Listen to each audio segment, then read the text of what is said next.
Oi gente, tudo bem? Hoje eu vou ensinar vocês como é que se faz um bullet journal. Não, não mesmo. Hoje eu vou falar sobre o terceiro vídeo da saga da Grécia Antiga, tá? Pra quem não assistiu o primeiro e o segundo vídeo, tem que assistir, porque senão vocês não vão entender, assim, né, toda a estrutura da Grécia, como se iniciou e tal. Esse vídeo aqui vai ser sobre o período helenístico grego e mais um pouco da cultura grega, tá? E aí vai faltar um único vídeo que depois eu vou falar sobre a arte grega e a mitologia grega. Gente, eu já tô cansada de falar sobre a Grécia, é sério, não passa não, esse assunto não passa. É muito grande, pô.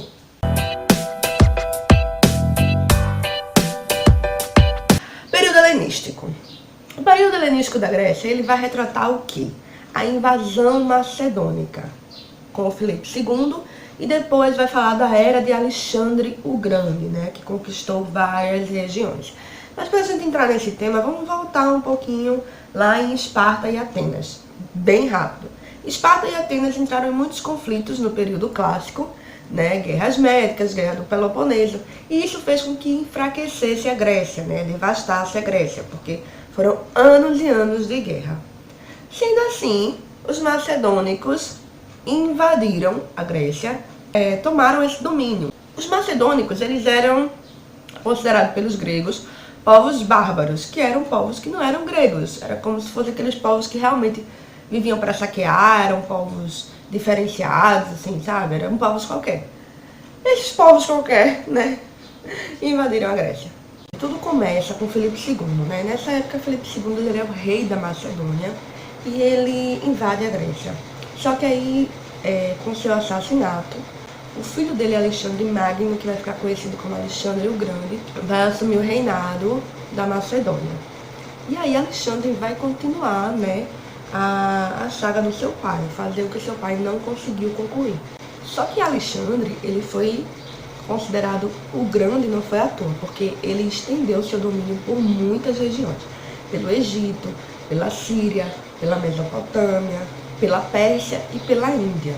Só que a sua súbita morte, né, que ninguém sabe bem ao certo como foi, e aí o Império Macedônico cai. Eles eram os párias do mundo grego. Até que um homem elevou seu povo à condição de império. Alexander was one of history's great commanders. He was well aware that he lived in an age of innovation in Greek warfare. Alexandre o Grande empregou a mais nova tecnologia para conquistar civilizações, transformando as terras do Egito à Índia em um novo mundo grego. Philip and his son Alexander, who was only 18 years old, defeat a coalition of Thebans and Athenians at the Battle of Chaeronea in 338 BC. And then Philip does a remarkable thing. He lets all the Athenians go back home. Then he calls together a council at Corinth, invites all of the city-states. He's got to cloak his power in some sort of diplomacy. And he tells all the city-states, you can groove. It's all going to be the same as it was before. He could have scorched the earth, just like Genghis Khan a few centuries later. But he didn't. Why? We've got to remember that the Greeks thought of the Macedonians as no better than a bunch of thugs. And the Macedonians didn't care much for the Greeks either. But Philip had had his taste of the Hellenic ideal during his time at Thebes. And as a king, he invited Greek philosophers and teachers to come to Macedonia. Em apenas 10 anos, Alexandre preparara o palco para a cultura grega dominar o mundo. Mas impérios e seus líderes eventualmente caem, e Alexandre não foi exceção. Sua morte intempestiva causaria a ascensão de reis e reinos cujos feitos de engenharia seriam maravilhas do mundo. Mas o período helenístico da Grécia, que vocês precisam saber que o período helenístico da Grécia foi marcado por isso aí, pelo Império Macedônico, né, pela invasão macedônica e o domínio macedônico. Mas vamos terminar essa parte de fases da Grécia e vamos entrar na cultura, né? Em meio a isso aí, vamos entrar na questão da filosofia, porque houve filosofia helenística também. A filosofia ela foi dividida em períodos também, né? Filosofia clássica, filosofia helenística. Vamos voltar lá no começo. Bem, gente, a filosofia na Grécia, ela vai surgir com o objetivo de romper com o mito. Se contavam muitos mitos naquela época. Então vêm os filósofos, né, vêm homens denominados filósofos, com esse objetivo de quebrar o mito, porque a filosofia fazia você refletir sobre certos questionamentos da vida. E o próprio nome filosofia significa philo, que é de amor, e sofia, que é de sabedoria. Então, quem era um filósofo era um amante do saber. Essa filosofia grega vai começar primeiramente com os pré-socráticos. Esses pré-socráticos iriam criar uma escola que seria a escola de Mileto, designada por causa de Tales de Mileto, que foi o primeiro filósofo pré-socrático. Tales, ele afirmava que tudo era água, ou seja, tudo que tinha água era vida. E além de Tales, a gente ia ter também os seus seguidores, né? Por exemplo, Anaximenes. É meio difícil esse nome, é Anaximenes, Anaximandro, Anaxassado, Anaxassado. Esses seguidores de Tales também iam botar em questionamento algumas coisas e iam estudar elementos da natureza. Na verdade, esses filósofos pré-socráticos ficaram caracterizados por isso, né? Por fazer o estudo dos elementos da natureza. O ar, a água, o fogo, o que era realmente que dava vida. A gente tem Pitágoras, por exemplo, que ficou conhecido pelo seu teorema de Pitágoras, que eu, até hoje em dia eu não uso pra nada. Nunca usei, não lembro de ter usado. Ou seja, não serviu de nada.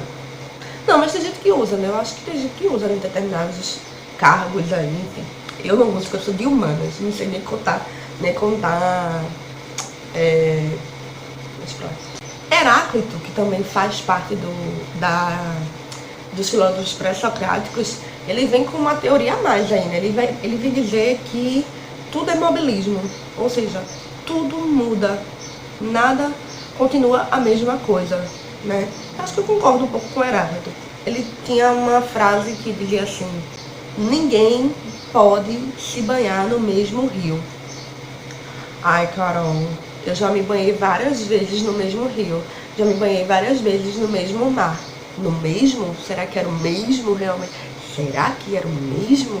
Não é não, né, gente? Um segundinho já muda alguma coisa, né? Uma poeirinha a mais, sei lá. Não é a mesma coisa. Não é. A gente vai ter Parmênides, que vai se opor a essa ideia de Heráclito. A gente vai ter Empédocles, que vai trabalhar a questão do equilíbrio. E a gente vai ter Demócrito, que vai trabalhar a questão dos átomos.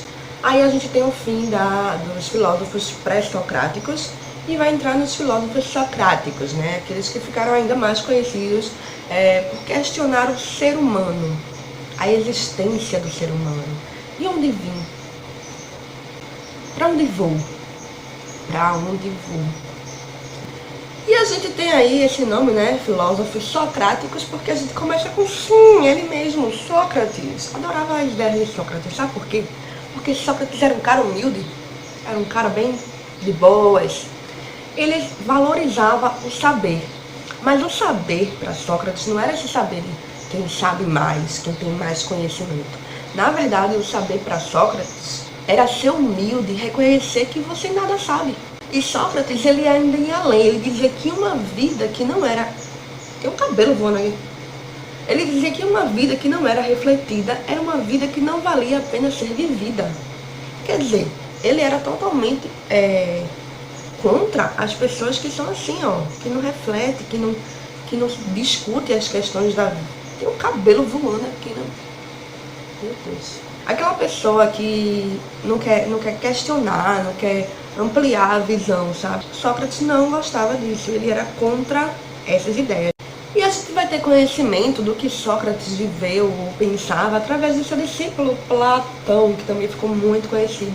Inclusive, a invasão macedônica ela vai acontecer justamente depois que Platão morre, né? Para surgir mais lá na frente os filósofos helenísticos. Platão, como discípulo de Sócrates, ele defendia as ideias de Sócrates, só que ele ia além, ele estudou as ideias de Sócrates e foi além, né? E com isso ele fez muitas obras, né? Ele fez a República e também desenvolveu o mito da caverna. O mito da caverna é o seguinte: Platão afirmava que existiam umas pessoas na caverna, né, na escuridão da caverna, e aquelas pessoas diziam saber que aquilo ali era o melhor lugar. Aqui é a verdade, aqui é a luz, aqui é o caminho. Mas na verdade aquelas pessoas só estavam ali. Quando aquelas pessoas saem da caverna, elas vão ver luz, né?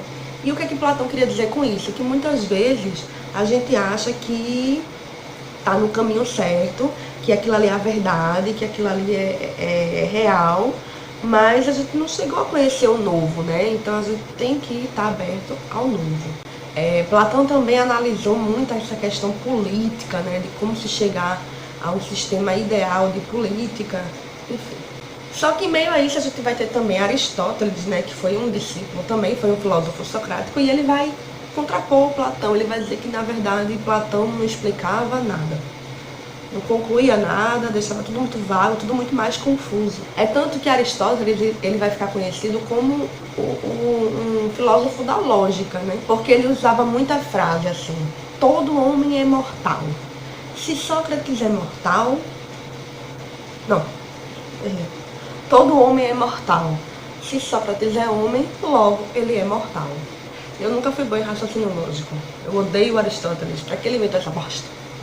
E aí agora a gente vai ter os filósofos helenísticos, que eles vão fazer a busca pela ataraxia.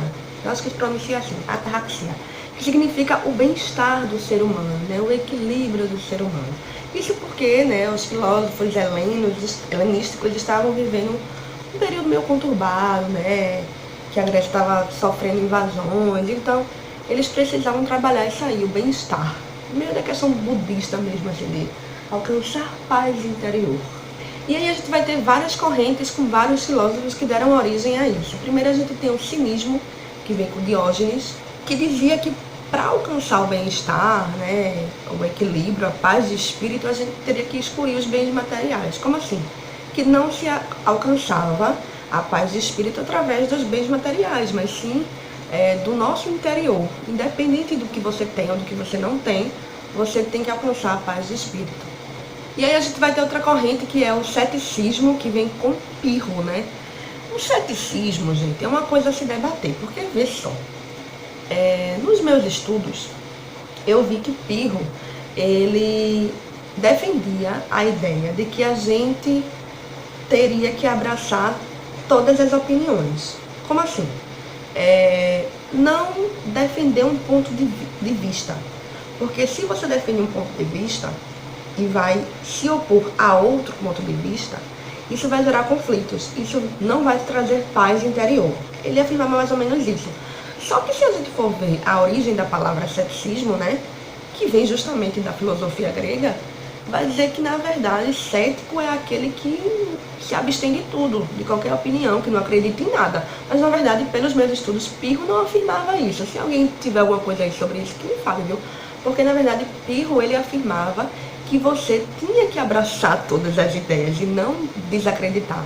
Pelo contrário, que você tinha que acreditar, tipo, de boas, realmente concordo. Não, concordo também. Para evitar conflitos, que ele achava que evitando conflitos, você alcançava a paz interior. E aí a gente tem a corrente do epicurismo, né, que vem com Epicuro, e Epicuro afirmava que para você alcançar a paz de espírito, você teria que evitar prazeres desnecessários, né? Ele afirmava que existiam os prazeres necessários e os prazeres desnecessários. Por exemplo, comer. Comer é um prazer necessário, a gente tem que comer. Quando a gente come, a gente sente prazer, né? Mas os exageros, né, o excesso de determinadas coisas já é um prazer desnecessário, e ele afirmava que isso não trazia paz de espírito. Então você tinha que evitar esse prazer desnecessário. E por fim a gente vem com a corrente do estoicismo, com o Zenão, que valorizava bastante a ética. Ele dizia que através da ética, né, o ser humano sendo ético, ele ia alcançar a paz de espírito. Eu acho que faz sentido, né? Gente, além dos filósofos, a gente também tinha os sofistas. Quem eram os sofistas, Carol? Porque os sofistas não eram filósofos. Os sofistas eram considerados professores da filosofia, né? E pelos filósofos, os sofistas não eram bem vistos, principalmente Platão. Eles criticavam muito os sofistas, porque eles diziam que os sofistas só queriam discutir para sair vencendo nos seus argumentos. Na verdade, não queriam filosofar, questionar nada, enfim. Mas além dos filósofos, a gente tinha também os sofistas. Quem eram eles? A gente tinha Protágoras, Hípias, entre outros. Uma frase muito interessante dessa época é a seguinte: Eu vou ler aqui porque eu não decorei mesmo, essa frase é meio confusa. O homem é a medida de todas as coisas. Das coisas que são, enquanto são. Das coisas que não são, enquanto não são.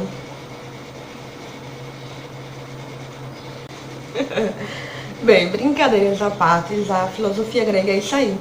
Além da filosofia, a gente também tinha na cultura grega o teatro, né? Que foi uma coisa que herdou dos gregos. O teatro ele costumava ser ao ar livre. Os papéis eram desempenhados apenas por homens, mulheres não podiam, né, atuar. Inclusive os papéis femininos também tinham que ser atuados por homens. E eles costumavam usar máscaras, né? A máscara da tragédia e a máscara da comédia, né? Vocês sabem muito bem disso. E é interessante porque, assim, quando se tratava de tragédia, né, no teatro grego, somente a classe que tinha dinheiro, né, as classes que tinham posses é que podia assistir. Já a comédia, ela era aberta para qualquer tipo de público mesmo. E além do teatro, a gente vai ter como legado grego a história e a poesia, né? A poesia a gente tem o quê?